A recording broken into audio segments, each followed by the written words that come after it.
Olá, seja bem-vindo a mais um FIS News. Olá, Vamos trazer as últimas notícias do mercado de fundos de investimento imobiliário, vamos lá. começando pelos fatos relevantes mais recentes. O que a gente tem aí? Bom, começando pelo XPML11. O fundo comunicou agora a assinatura de um contrato para vender a participação indireta dele, de 23%, lá no Shopping D. Shopping D. E essa venda é daquela parte que veio da Stingray, né? Exatamente. Veio naquele pacote da Stingray e agora já estão se desfazendo. E qual o valor dessa transação para o XPML 11? Olha, o valor que ficou acordado para parte do fundo é de 22.385.895,19, um valor bem específico. Uhum. E a gestão está estimando que isso pode gerar um ganho de capital assim de aproximadamente 5,6 milhões. Ah, interessante. Isso representa, na prática, um potencial dividendo bruto de cerca de 0,10 reais por cota. 10 centavos por cota. E a TIR? Eles falaram algo? Falaram sim. A TIR da operação para o fundo é estimada em 29,30% ao ano. Isso desde a aquisição, que foi recente, né? Nossa, quase 30%, bem alta para um período curto.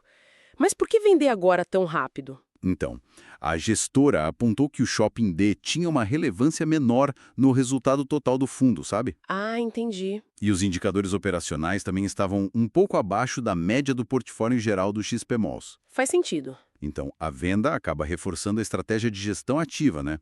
De reciclar o portfólio. Vende o que é menos estratégico para focar em outras coisas. Certo, gestão ativa na prática. Ok, vamos para o próximo então. O que temos sobre o BROF11? BROF11. Esse formalizou uma transação importante com a Vale. Ah, com a Vale. Sim, a Vale é locatária do imóvel Águas Claras, lá em Nova Lima, Minas Gerais. E o que foi feito? Eles fecharam um novo contrato de locação, é um contrato atípico, de 120 meses, bem longo. Nossa, 10 anos? Exato. Vai de julho de 2025 até junho de 2035. E quais são os termos dessa locação atípica, além do prazo, claro? O aluguel mensal ficou definido em R$ 612.500. 612.500? Isso. E com reajustes anuais já pré-estabelecidos no contrato. No atípico, a Vale, como no Catar, assume todos os riscos e benefícios do imóvel, né? E ela vai ter também uma opção de compra no futuro pelo valor dos aluguéis que ainda vão vencer. E o fundo, por outro lado, também tem uma opção de venda, mas sob certas condições específicas. Entendi. Fica bem amarrado para os dois lados. E tem mais algum detalhe importante nisso tudo? Tem sim, e é um ponto bem relevante. Vinculado a esse novo contrato, o fundo vai fazer a cessão dos recebíveis do aluguel. Ah, securitização, vender o fluxo futuro, né? Exatamente, vai antecipar um montante de aproximadamente 44 milhões de reais. Esse valor, aliás, está bem alinhado ao valor patrimonial do ativo. 44 milhões à vista, basicamente. Isso, e o importante, a cessão é sem co-obrigação para o fundo. Ou seja, o fundo recebe o dinheiro e transfere todo o risco daquele aluguel para quem comprar os recebíveis. Limpa o risco da carteira. Exato. Com esse recebimento e a transferência dos riscos, vai ser feita a baixa contábil do imóvel no balanço do fundo. Certo. Uma operação financeira estruturada aí para destravar valor. Bom, saindo dos fatos relevantes, vamos agora analisar os destaques dos relatórios gerenciais de junho. Começando pelo OJP11, Fundo de Papel. Isso, o JP11, ele encerrou junho com 89% do patrimônio alocado em ativos imobiliários, a maior parte, claro, em CRIs, né? 89%, e uma parcelinha bem pequena em FIIs, só 0,6%. O resto é caixa. CRIs, como está a indexação? A carteira de CRIs está 67% indexada ao IPCA e 32% ao CDI. Uma divisão aí entre inflação e juros. E como foi o resultado do mês e a distribuição para os cotistas? Olha, o resultado foi de 0,98 por cota, mas a distribuição anunciada foi maior, 1,34 por cota. Ah, usaram reserva então. Usaram. Pegaram parte da reserva acumulada para complementar. A reserva final ficou em 0,67 por cota. E o fundo também aproveitou para adquirir 10,36 milhões de um CRI novo, o CRI Planta. indexado a IPCA plus 11,00%. Uma taxa boa. IPCA mais 11? Interessante. Ok, passando agora para o AZPL11. Quais as novidades por lá? O AZPL11. Esse manteve a distribuição em 0,09 por cota.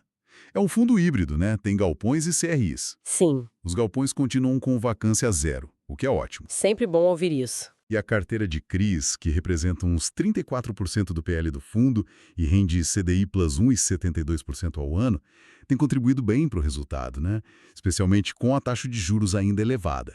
E a gestão mencionou alguma projeção, algum alerta? Mencionou sim.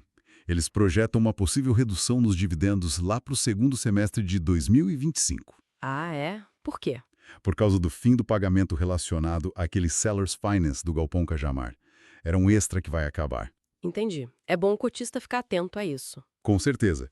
O resultado de junho, por exemplo, foi 0,068 por cota, mas a distribuição foi 0,09. Usaram reserva também. Entendi. Bom, para finalizar os relatórios de hoje, o que temos do JPPA11? JPPA11, outro fundo de papel, ele terminou junho com 97% da carteira em CRIs, bem alocado. E a composição desses CRIs? Maioria IPCA, 75%, depois vem CDI, com 21%, e ainda tem uns 4% em IGPM. O resto, 3%, está em caixa. E o resultado do mês? O resultado de junho foi de R$ 1,12 por cota. E a distribuição? Seguiu o resultado ou usou reserva também? Foi um pouco acima. A distribuição ficou em R$ 1,23 por cota. Ah, então usou a reserva toda. Exato. Eles incorporaram a totalidade da reserva acumulada. Isso porque era encerramento do semestre, né? Tem a regra de distribuição semestral. Ah, claro. Para cumprir a regra dos 95%. Isso. Aí a reserva ficou bem baixinha, R$ 0,01 por cota. Mas isso puxou o dividend yield anualizado para cima. Ficou em 18,3% pela cota de mercado e o fundo estava negociando com desconto, né? PVPA de 0,83x. Bastante coisa para analisar, né? Gestão ativa, reciclagem, operações estruturadas, gestão de reservas nos fundos de papel. Sim, o mercado está bem dinâmico. Com certeza. Bom, por hoje é isso. Agradecemos pela audiência, deixe um like, se inscreva e ative o sininho. Isso aí. Deixe também o seu comentário qual notícia deste episódio mais te impactou. Lembrando que estamos no YouTube, no Spotify e no TikTok. Até o próximo episódio. Até a próxima. Tchau, tchau!